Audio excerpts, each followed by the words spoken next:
کہ جو حضور کی ازواج ہیں وہ مومنین کی مائیں ہیں، یعنی جس طرح والدہ سے نکاح جائز نہیں ہے، اسی طرح حضور علیہ السلام کے وصال کے بعد آپ کی ازواج سے بھی نکاح جائز نہیں۔ جس طرح والدہ کی عزت ہوتی ہے، والدہ کا مقام ہے، اسی طرح حضور علیہ السلام کی ازواج کا مقام ہے۔ خدیجہ الکبریٰ رضی اللہ تعالیٰ عنہ، آپ کی سیرت کے حوالے سے، آپ کے فضائل، آپ کے خصائص کے حوالے سے انشاءاللہ چند باتیں عرض کرنی ہیں۔ حضرت خدیجہ الکبریٰ رضی اللہ تعالیٰ عنہ پہلی ام المومنین آپ ہیں، اور آپ کو معلوم ہے کہ کس طرح ان سے نکاح ہوا کہ نبی پاک علیہ السلام کو ایک سامان دے کر بھیجا تھا ملک شام، دگنا نفع ہوا۔ حضور کی صداقت، امانت تو پہلے مشہور تھی، اب انہوں نے دیکھ بھی لی کہ حضور علیہ السلام کے ساتھ اپنے غلام میسرہ کو بھی بھیجا، اس نے واپسی پر بتایا جو حضور علیہ السلام کی شانیں دیکھی۔ نستورہ راہب سے رستے میں ملاقات ہوئی، اس نے بھی نبی پاک علیہ السلام کی شانوں کے بارے میں بتایا، اور پھر خود میسرہ نے بھی دیکھا حضور کی شان و عظمت کو، جھوٹ نہیں بولتے، امانت داری کے ساتھ سودا کیا۔ اور واپسی پر آئے تو نبی پاک علیہ السلام کے سر پر جو فرشتے ہیں انہوں نے اپنے بازوؤں سے سایہ کیا ہوا تھا۔ یہ ساری شانیں جب دیکھیں تو حضرت خدیجہ الکبریٰ رضی اللہ تعالیٰ عنہ انہوں نے نکاح کا پیغام حضور علیہ السلام کی طرف بھیج دیا، اور پھر بعد میں نکاح کر لیا۔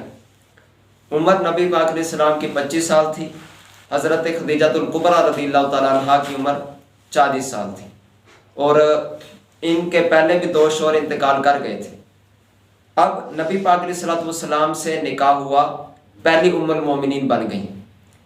اس کے بعد اگلی جو ان کو خصوصیت ملی ہے، اگلی شان یہ ملی ہے کہ آپ زمانہ جاہلیت میں بھی طاہرہ کے لقب سے مشہور تھیں، پاکیزہ، طاہرہ، پاک دامن عورت، سردار بھی تھیں، مالدار بھی تھیں، طاہرہ پاکیزہ بھی تھیں۔ بہت سارے لوگوں کی تمنا تھی کہ ہم ان سے نکاح کریں، لیکن انہوں نے خود حضور کی طرف پیغام بھیج کر نکاح کیا۔ نبی پاک علیہ السلام نے 40 سال کی عمر میں اعلان نبوت فرمایا، تو سب سے پہلے اپنے اس خبر کو سب سے پہلے جس کو دیا، سب سے پہلے جس کو پتہ چلا کہ حضور نبی ہیں، وہ حضرت خدیجہ الکبریٰ رضی اللہ تعالیٰ عنہ ہے، اور عورتوں میں سے سب سے پہلے جس نے حضور علیہ السلام کا دامن تھاما اور کلمہ پڑھا، مسلمان ہوئی، وہ حضرت خدیجہ الکبریٰ رضی اللہ تعالیٰ عنہ ہے۔ یہ ان کی شان ہے، یہ ان کی خصوصیات ہیں جو کسی اور کو نہیں ملی۔ پھر اپنا سارا مال، سارا کچھ حضور علیہ السلام پر جو قربان کرنے والی عورت ہیں وہ حضرت خدیجہ الکبریٰ ہیں۔ کتنا مالدار تھی، سارا کچھ جب نکاح کیا سارا کچھ حضور کی بارگاہ میں پیش کر دیا، سارا آپ کا ہی ہے، جس طرح مرضی استعمال کریں۔ تو یہ ان کی شان ہے۔ نبی پاک علیہ السلام پر جب وحی نازل ہوتی، پہلی بار چونکہ ہوئی تھی تو کمبل کہا کہ اڑاؤ، کمبل اڑایا، تو پھر وحی کے بارے میں بتایا تو انہوں نے تسلی دی اور کہا کہ پریشان نہ ہو، رب تعالیٰ کبھی بھی آپ کے ساتھ برائی کا ارادہ نہیں فرمائے گا، اللہ آپ کو بھلائی عطا کرے گا۔ تو وہ حضور علیہ السلام کو تسلی دیتی، کافر پریشان کرتے، کافر تکلیفیں دیتے، آپ حضور علیہ السلام کو تسلی دیتی کہ پریشان نہ ہو، آپ کا رب آپ کے ساتھ ہے۔ خود نبی پاک علیہ السلام کو تسلی دیا کرتی۔ یہ ان کی شان و عظمت ہے، یہ رب تعالیٰ نے ان کو خاص شان عطا کی ہے۔ اس کے بعد ان کو یہ خصوصیت ملی کہ نبی پاک علیہ السلام نے 25 سال کی عمر میں ان سے نکاح کیا تھا، اور جب تک یہ حضور کے نکاح میں رہیں تب تک نبی پاک علیہ السلام نے کسی اور سے نکاح نہیں کیا۔ 25 سال سے لے کر 50 سال تک صرف حضرت خدیجہ الکبریٰ ہی آپ کے نکاح میں رہیں۔ جب حضرت خدیجہ الکبریٰ رضی اللہ تعالیٰ عنہ آپ کا وصال ہوا، اس کے بعد آپ نے دوسرا نکاح کیا ہے۔ تو یہ بھی ان کا خاصہ ہے کہ ان کے ہوتے ہوئے کسی اور سے نکاح کوئی نہیں کیا، یہ ان کو خاص شان ملی ہے۔ اس کے بعد اگلا ان کا خاصہ یہ ہے کہ نبی پاک علیہ السلام کی ساری اولاد حضرت ابراہیم رضی اللہ تعالیٰ عنہ کے علاوہ باقی ساری اولاد حضرت خدیجہ الکبریٰ سے ہوئی ہے۔ 4 بیٹیاں اور 2 بیٹے، جنہوں نے حضور علیہ السلام کے 4 بیٹے لکھے ہیں، ان کے نزدیک 3 بیٹے، حضرت زینب، حضرت رقیہ، حضرت ام کلثوم، حضرت فاطمہ الزہرا رضی اللہ تعالیٰ عنہ، یہ حضور کی بیٹیاں حضرت خدیجہ الکبریٰ سے ہوئی ہیں۔ حضرت قاسم جس کی وجہ سے حضور کو ابو القاسم کہا جاتا ہے، یہ بھی حضرت خدیجہ الکبریٰ کے بیٹے ہیں، ان کے بطن سے ہوئے نبی پاک علیہ السلام کے۔ اسی طرح حضرت عبداللہ جن کا لقب طیب طاہر تھا، وہ بھی ان کے ہاں ہوئے، لیکن ان کا وصال چھوٹی عمر میں ہو گیا۔ تو حضور کی ساری اولاد حضرت ابراہیم کے علاوہ حضرت ابراہیم حضرت ماریہ قبطیہ رضی اللہ تعالیٰ عنہ ان سے پیدا ہوئے، باقی جتنی اولاد ہے وہ حضرت خدیجہ الکبریٰ رضی اللہ تعالیٰ عنہ سے پیدا ہوئی ہے۔ یہ بھی ان کو خاص شان ملی ہے، ان کی عظمت ہے۔ پھر ان کی ایک اور شان ذرا دیکھیے، دو اس حدیث پاک میں دو ان کی شانیں ہیں۔ ایک بار نبی پاک علیہ الصلوۃ والسلام چونکہ غار حرا میں چلے جاتے تھے عبادت کرنے، تو حضرت خدیجہ الکبریٰ رضی اللہ تعالیٰ عنہ آپ نبی پاک علیہ الصلوۃ والسلام کو کھانا پہنچانے جایا کرتی تھی۔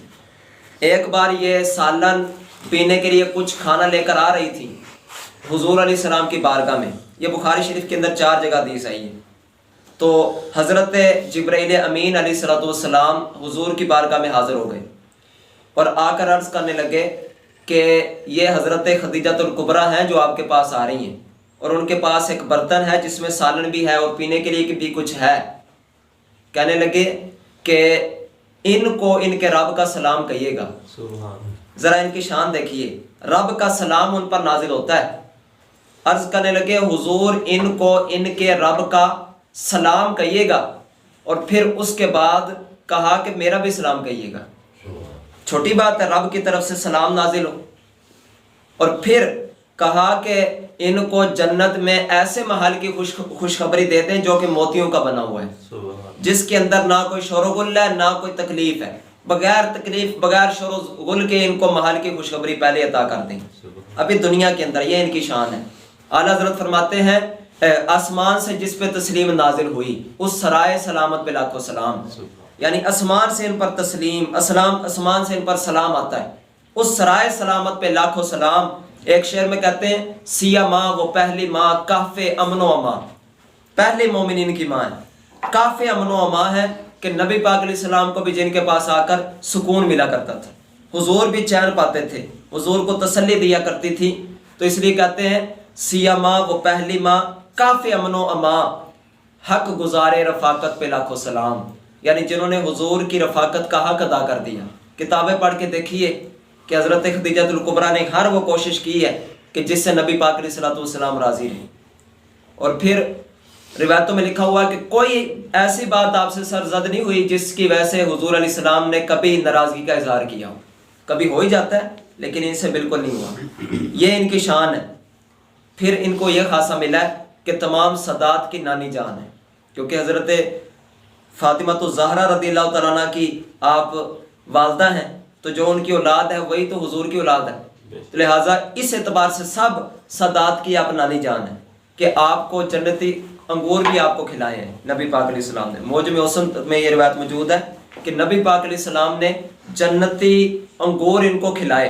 وہ جو بخاری شریف کی روایت ہے کہ حضور علیہ السلام نے صحابہ سے کہا تھا میں نے ہاتھ اس لیے اوپر کیا کہ میرا ارادہ کیا تھا کہ انگور تمہارے لیے لے آؤں، فرمایا اگر لے آتا تو قیامت تک کھاتے ختم نہ ہوتے، لیکن لے کر نہیں آئے تھے۔ حضرت خدیجہ الکبریٰ رضی اللہ تعالیٰ عنہ کی شان یہ ہے کہ ان کو نبی پاک علیہ الصلوۃ والسلام نے وہ انگور لا کر بھی دے دیے، انہوں نے کھائے بھی صحیح، تناول بھی کیے، دنیا کے اندر ہی جنت کا کھانا کھایا۔ اس کے بعد ایک اور ہے کہ حضرت قاسم رضی اللہ تعالیٰ عنہ ان کا جلدی وصال ہو گیا تھا، یعنی ابھی دودھ پلانے کی عمر نہیں گزری تھی، ابھی دودھ چل رہا تھا ان کا، 2 سال تک دودھ آپ کو پتہ پلایا جاتا ہے، ابھی وہ دودھ چل رہا تھا، ان کا وصال ہو گیا۔ حضور کی بارگاہ میں عرض کرنے لگیں کہ میری چھاتی میں دودھ ہے اور ان کا وصال ہو گیا ہے، تو نبی پاک علیہ السلام نے فرمایا کہ پریشان نہ ہو، ان کی دودھ کی مدت جنت میں حوروں کے ذریعے پوری کر دی جائے گی، اور کہا کہ اگر تم کہو تو میں تمہیں دکھلا بھی سکتا ہوں، میں تمہیں دکھلا دیتا ہوں۔ عرض کی نہیں حضور مجھے آپ پر بڑا یقین ہے، یہ ان کا حضور پر کامل ایمان اس سے پتہ چلتا ہے کہ نبی پاک علیہ السلام ان کا ذکر بعد میں بھی کیا کرتے جب آپ کا وصال ہو گیا تھا، دوسری ازواج کے سامنے ان کا انتقال ہو گیا تھا حضرت خدیجہ الکبریٰ کا، تو پھر بھی ان کا ذکر بہت زیادہ کیا کرتے، ان کی شان کو بیان کرتے کہ وہ ایسی تھی وہ ایسی تھی۔ اور دوسری بات یہ، ایک بار ان کی بہن حضرت حالہ وہ آ گئی حضور کے پاس، ان کی آواز ملتی تھی حضرت خدیجہ الکبریٰ سے، انہوں نے دروازے پر ان کی آواز آئی نا تو نبی پاک علیہ السلام چارپائی پر تھے، بخاری شریف کے اندر ہے کہ نبی پاک علیہ السلام نے جرجری دی، پر ان کو یاد آ گئی حضرت خدیجہ کبریٰ کی. جس طرح بندہ بیٹھا بیٹھا ایسے نہیں کرتا، جرجری سی آتی ہے، اس طرح کہتے ہیں حضور نے جرجری دی حضرت خدیجہ کبریٰ کی. ان کو یاد آ گئی. نبی پاک علیہ السلام نے فرمایا کہ جنت کی 4 خواتین ہیں. آخری بات ہے، جنت کی 4 خواتین ہیں. ایک کا نام حضرت خدیجہ کبریٰ رضی اللہ تعالیٰ عنہا، ایک حضرت فاطمہ ہے، ایک حضرت مریم ہے، اور ایک حضرت آسیہ ہے فرعون کی بیوی. فرمایا یہ 4 سردار خواتین ہیں. یہ سردار ہیں، ان کی شان یہ رب تعالیٰ اپنا خصوصی فضل فرمائے.